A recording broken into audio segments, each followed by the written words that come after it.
Bitcoin has officially closed a monthly candle above $30,000. What does this mean for the macro price action, and could Bitcoin still crash? Let's go ahead and jump in.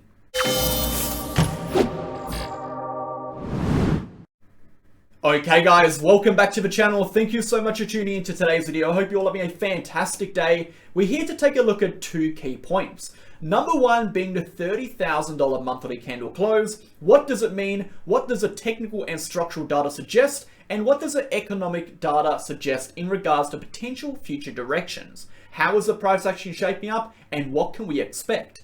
We're also going to be taking a look at a smaller time frame price action, discussing the possibility of a crash or a continuation in regards to our key structural and technical levels. Before we do get into it, smash the like button, hit the comment button, and subscribe to the channel. We post daily videos for Bitcoin focusing on the facts, the data, the technical and structural information, the economic data, and the news events. No hype, no BS, no emotion, pure raw TA. If that is the kind of content you are interested in, join us on Telegram, the second link down below. You'll get access to charts, updates, videos, educational posts, news events, and so much more to keep you in the loop with not only Bitcoin, not only cryptocurrency, but the economy and the relevant news events as a whole. If you're interested in joining our VIP channel, you can join our VIP channel. We post exact entries on trades with targets, stop losses, and entries. We post everything you need to do, have to understand the trade and the price action itself. Of course, we do have a trading channel where we have our group chat with all our members in here discussing charts, discussing trading, and so much more. If you're interested in joining our community of our VIP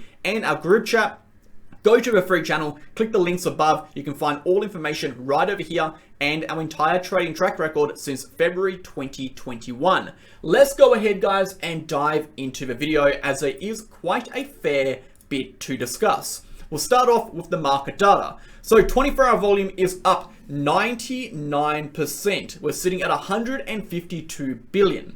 24-hour liquidations is up 171%, sitting at 236 million. An absolutely insane day yesterday in terms of volatility. If we take a look at that daily candle for Bitcoin, we can see the absolute carnage that unfolded. A huge doji candle with 2 to 3% rallies on each side of that candle body. A top side and bottom side liquidity grab, resulting in that $236 million in liquidations. And we can see on the liquidation graph over here in the last 24 hours, some massive spikes for both shorts and for longs. We warned you guys in yesterday's post in that channel. We said we're expecting massive amounts of volatility as we approach the end of the month, as there are 150,000 contracts for Bitcoin that will be expiring. We saw that. We saw an aggressive bottom and top side liquidity grab, a very strong in one direction or less strong in both directions before the direction is set. So we did see that, which was brutal, and thankfully we were safe from that move. Looking at the volatility index on the 30-day, we can see it is moving slightly downwards, and on the 60-day, we can see we are moving slightly downwards. Looking at the DXY, the DXY had a great week. It bounced quite strongly from our base of support upwards to once again retest that downward trending resistance. Not quite breaking through, but again, we haven't really retested. We've come into that range, but we are a few percent away from that, so we could see another retest out in the future. But again, until we break above this level, we are in this gradual downtrend, right? This downtrending resistance actually represents a overall downtrend. That's our trend. So we can expect the price to move in that general direction, which of course is downward, until the trend does break. Meaning a move back to the support is likely in the short term, unless we are able to break and close a daily candle above this downtrending resistance. And if we do so, we can expect a move back into this higher range. This of course will be very bearish for the markets, and this will be very bullish for the markets. Of course, the direction of the DXY is heavily determined by, of course, our economic news events, which will be coming up soon. Of course, in the next few days, our key events are as follows. We have NFP and unemployment rate on the 7th of July, which is about 7 days from now. We have, of course, inflation data, core core inflation, inflation month to month, and inflation year on year, and that is of course going to be on the 12th. So these economic data events, these leading pieces of information for potential interest rate hikes, are going to be very detrimental in regards to what we expect the DXY to do. Depending on how the information comes out, depending on whether it's bullish or bearish, it could definitely sway the odds in regards to a pause or a potential future interest rate hike again, moving into that second wave, and that will directly influence and again affect the DXY, which will affect the probability of moves for the asset markets. Moving on, we can see that S&P 500 is actually pushing upwards. Nice to see, nice strength over here, but again, we're not really expecting much until we can invalidate this uptrending resistance. So for now, it is nothing more than a little bounce. Again, this rising channel formation, our key levels of support are of course these green and red levels. Losses of these levels will take us lower. And of course, our uptrending support level, if we do lose this uptrending support level, the current uptrend we have been in since October will be lost, and that will take us into a downtrend. Until then, we do need to start breaking above these highs at around 4,500 to actually start seeing strength toward the upside again. The same goes to the Dow Jones, guys. We are seeing a break above our resistance, but again, we do still have some of these local highs we need to clear out around 35,000 to see any more strength to the upside. Our uptrending support line on this one is represented by a dollar trend line. A weekly candle close below will push the prices lower. For now, it is looking decent as we do have a huge chunk of support below us, so it's going to take a fair bit of volume to actually push the price lower underneath 32,000. But again, we'll have to wait and see what happens. Let's go ahead and get into Bitcoin. I wanted to briefly interrupt today's video to discuss my favorite exchange, Bitget. If you're looking for a safe, honest, reliable, and accurate exchange, look no further than Bitget. You can sign up by the link in the description to support the channel and get access to 3 exclusive perks. That being up to $5,005 in trading rewards, up to 15% discount on your trading fees, and exclusive access to our MegaWhale promotion campaigns that we run every few months. Alongside that, guys, Bitget is a non-KYC exchange, meaning you do not have to KYC. It is completely optional. Bitget also has a protection fund that secures user assets against external hacks and threats in the space. Alongside that, guys, Bitget offers up to 125x leverage on futures with extensive amount of trading pairs and liquidity on the market. I highly recommend signing up to Bitget. It is the exchange I've been using for over a year and a half now, including all of our members. If you're interested in signing up, trading there, and supporting the channel, you can do so with the link in the description. Thanks for listening. Because we have seen a monthly candle close, and there's a lot to discuss today from a technical perspective, from a chart perspective, but I really want to also relate everything back to the current economic standing and how the economy is shaping up in regards to potential future interest rate hikes and the overall market risk. And I've said this a few times, just because we break over $30,000, that isn't the, okay, we're going to go to the moon trigger. No, what it is a shift in macro direction. So what it's showing us really is that Bitcoin is now closed over what was once a major point of resistance. We have broken above. Now, to validate this resistance as support, we need to close another candle above after retesting it. So currently, the breakout has been confirmed, right? We have broken above our horizontal yearly long resistance at 30,000.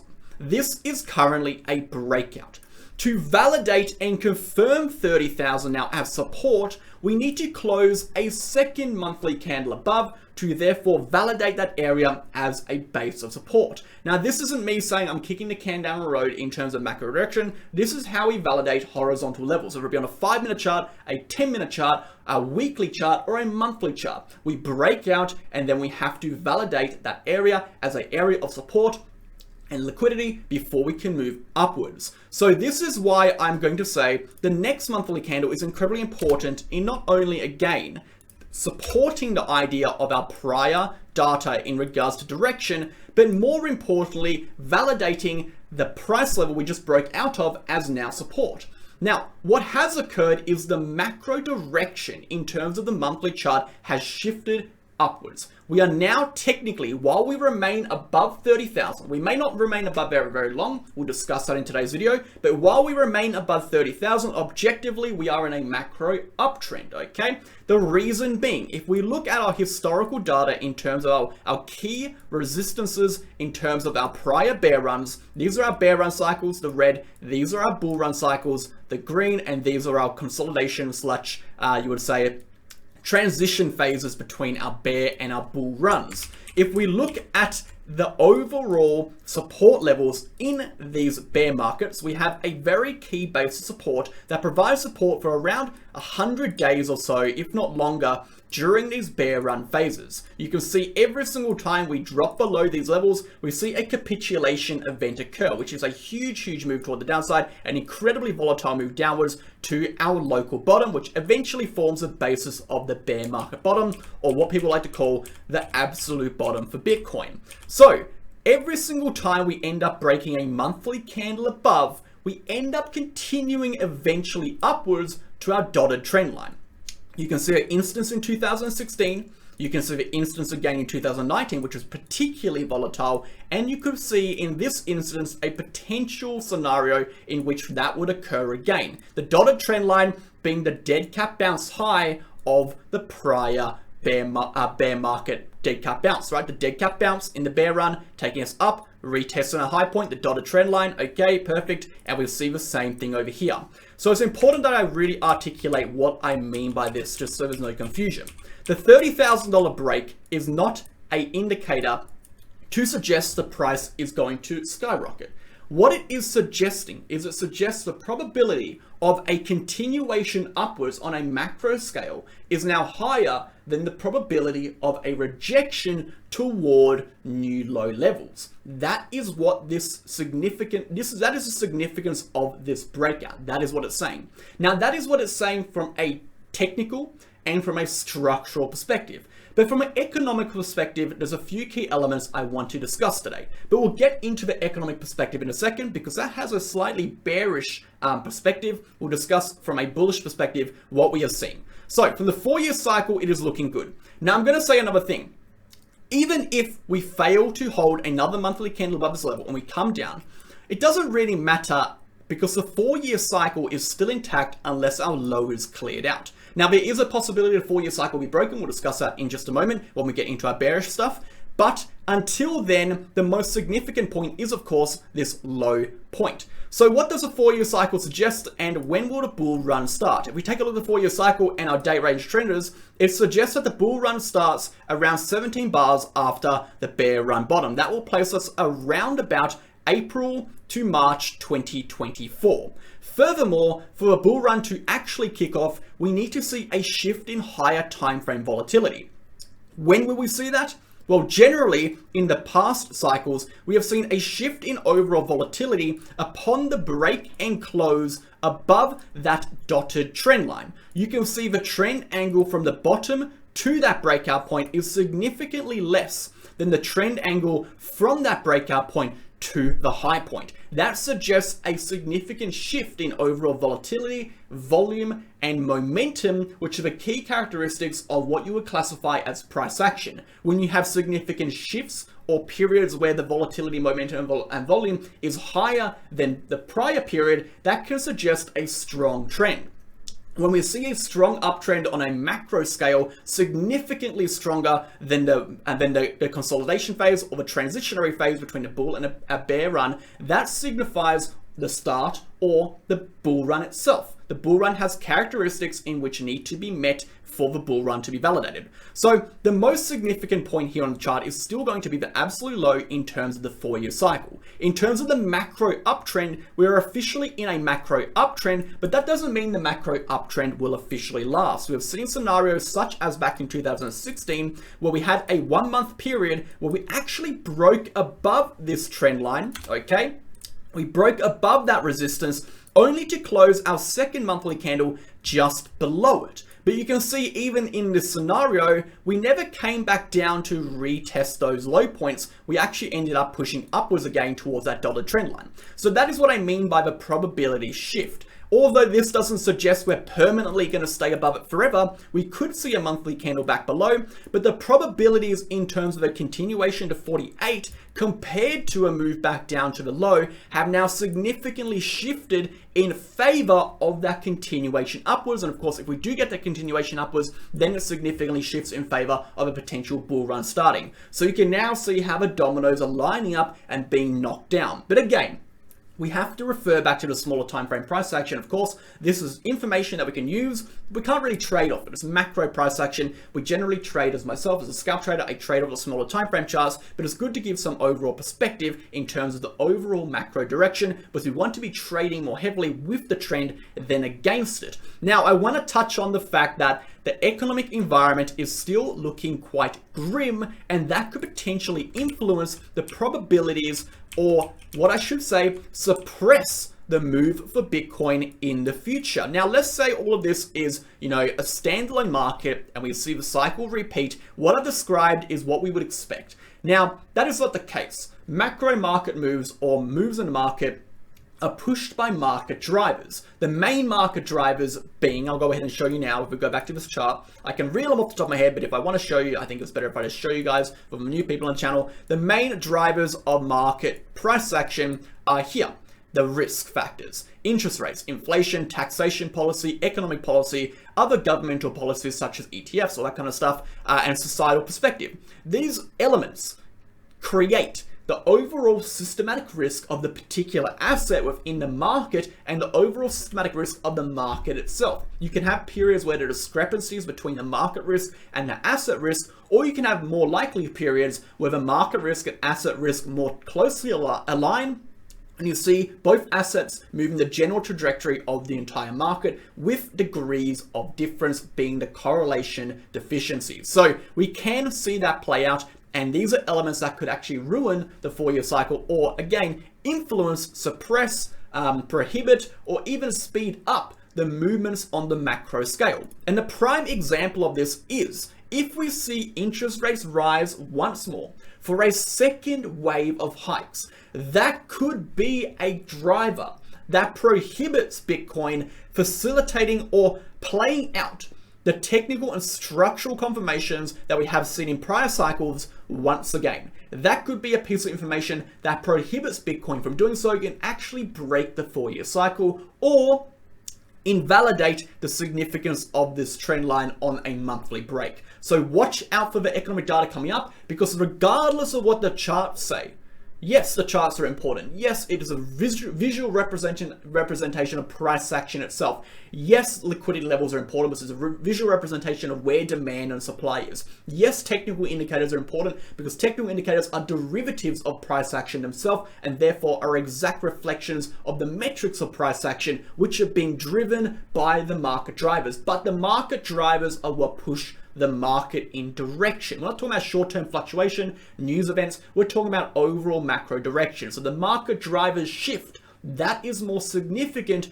than the fact that we're broken out of a $30,000 level. Okay, keep that in mind. Let's go to the weekly chart, then to the smaller time frame.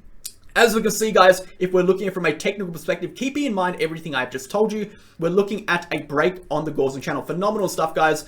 Like I said, just because we close over 30,000 doesn't mean we can't go down, but the probabilities are in favor of up. If we take a look at these are scenarios where we broke out of those prior resistance levels, these horizontal resistance levels. You can see similar breaks on the Gaussian channel, all of which resulted in a shift upwards. What I would really like to see would be, number one, a shift of the Gaussian channel from red to green, signifying again the strength has now flipped towards the upside on the macro scale. And number two, that we do not close a weekly candle back below the Gaussian channel upper line. If that occurs, this could be classified as a fake out, and we could actually see that being a trigger for a move back down and a loss of the weekly uptrend. So right now, the weekly chart looks good. If we lose that level, we could see a similar breakdown that we have seen in the past. If we look at how the Gaussian channel functions, when we move from the top side down into the channel, we generally move through it. When we move from the bottom side up, we generally move through it. So we do not want to see the price close a weekly back under the Gaussian channel upband. We can see something like we saw over here in 2019, where we pushed up,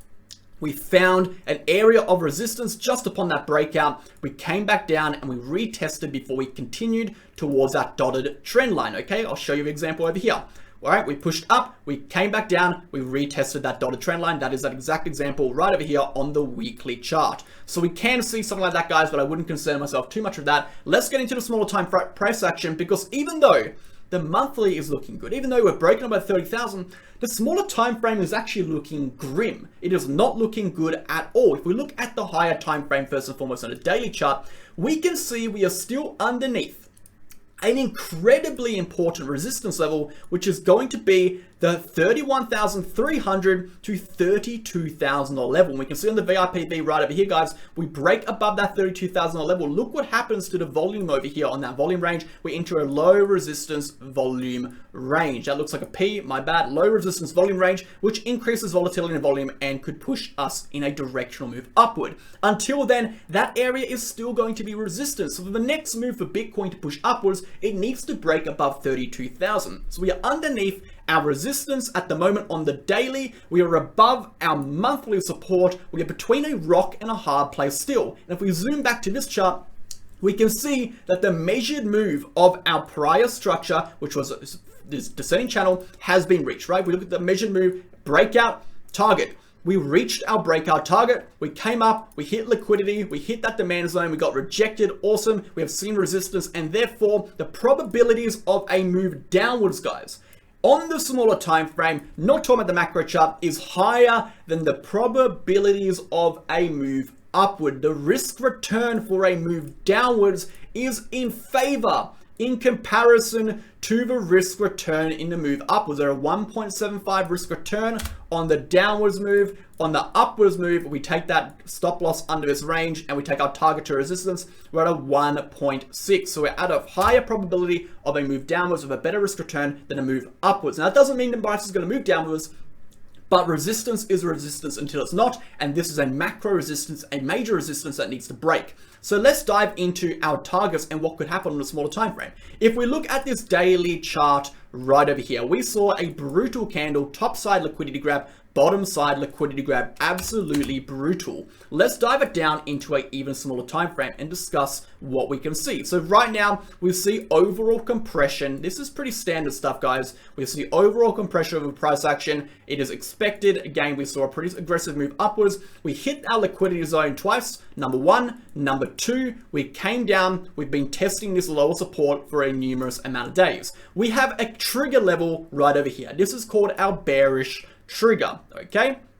Our bearish trigger. If we lose this level, the 29.8K level, if we lose it, we will continue downwards to 28.4. That is a significant move toward the downside if it occurs. This is what I expect to happen still. I still expect this to be a more probable scenario in a smaller time frame, and therefore I'm starting to hedge against my long positions to take some shorts to minimize any downside risk if it occurs. And if it doesn't, and if it goes upwards or my stop losses are being tied, my longs will continue to run. I win in both scenarios. For the upside move, guys, we do need to break above 32,000.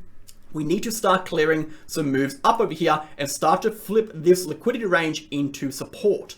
So watch those two key trigger levels, guys. I'll be very, very adamant in keeping your eyes on both 30,000 to 29.8, and of course anything above around 30,800, as we've seen this area being a huge area of resistance. If we break above around 30,800, that is when we can expect some liquidity wicks into this range, some pushes upwards into here. It's unsure whether or not those moves will actually sustain price action within this range or not just get wicked down, but you could look for some scalp longs when we break above here and potentially turn those scalp longs into swing longs if we do develop price action and push continuing upwards. If we look at the VRPV, you can see on both sides of the coin, we have a low volume resistance range right over here and a low volume resistance range right above, indicating points of liquidity and areas in which the price can fill if the price continues in that direction. Let's go down to a smaller time frame chart, guys, and take a look. As you can see, Bitcoin is curving out over here at that 50 MA. A lot of wicks suggesting, we don't really have that strength to push upwards. We have the POC level right over here. Under the POC level, we have a huge chunk of resistance right over here. And of course, that resistance dries up as we push past that 30,800 level as discussed. So again, the smaller time frame price action will suggest a move toward the downside. If we do lose this level, we can expect that move even lower. Let's take a look at some of our technical indicators, guys, our RSI and some other things. So RSI on the 4-hour chart, guys. You can see the RSI is falling, suggesting momentum is weakening. However, the momentum that has been falling, I don't think quite has yet have actually turned into bearish momentum. Let's take a look. We are still technically positive, right? We have positive momentum, but it is significantly weakening on the 4-hour. If we go to a 12-hour, let's take a look what it's saying. On 12-hour, same thing. So we still have positive momentum, and we're likely to have positive momentum while we remain above the support level. But if we lose the support level, that momentum will flip negative, and that will give us the strength to move downwards. Until then, we are in this consolidation phase. There's no man's land territory. It could move any way kind of territory. So plan your moves, execute your moves properly, have your risk assessed and managed, and take some hedges if you're unsure. But more importantly, if you're unsure, if you're really unsure, just don't trade. It's simple as that. If you're a trader, you shouldn't feel compelled to trade every single move. Your objective, your aim isn't to trade moves and be right. Your aim is to make money. You want to be selective with your moves if it needs to be in certain times when there is uncertainty. If the uncertainty results in a lower win rate for you, or it kind of messes with your edge, whether it be a momentum trader. If you're a momentum trader, these consolidation phases are pretty awful to trade. So, you know, if you identify your barriers to making profits, don't trade heavily into those scenarios or use less capital. Anyway, guys, thanks for watching. We'll keep you guys updated tomorrow with what's happening in a small time frame price action. I think by tomorrow we'll see a move, so we'll have a good amount of content to discuss in tomorrow's video in terms of a short-term price action. I'll say for now, watch these downside moves, watch for a pullback. It would be quite interesting to see the price move downwards, considering just for our 30,000 close. I think a lot of people in the market expect 30,000 close. Now we're going permanently up, but that's never what it meant. It meant a shift in probabilities and a macro change upwards. We still have 30 days to validate and test the support now, and in that time we could see a lot of fluctuation. We could see the price come down and back upwards, so be cautious. Don't over leverage yourself. You've seen what happened to the people who over leveraged themselves. $239 million liquidations, absolutely freaking destroyed. Anyway, thanks for watching. Check out the Crypto Academy courses at gmail.com. Send us an email. You'll find our 10-unit course. We teach you how to trade. We teach everything you need to know. We have over 119 students who are smashing and learning TA and learning how to trade on the daily. Thanks for tuning in. Catch you guys in the next one.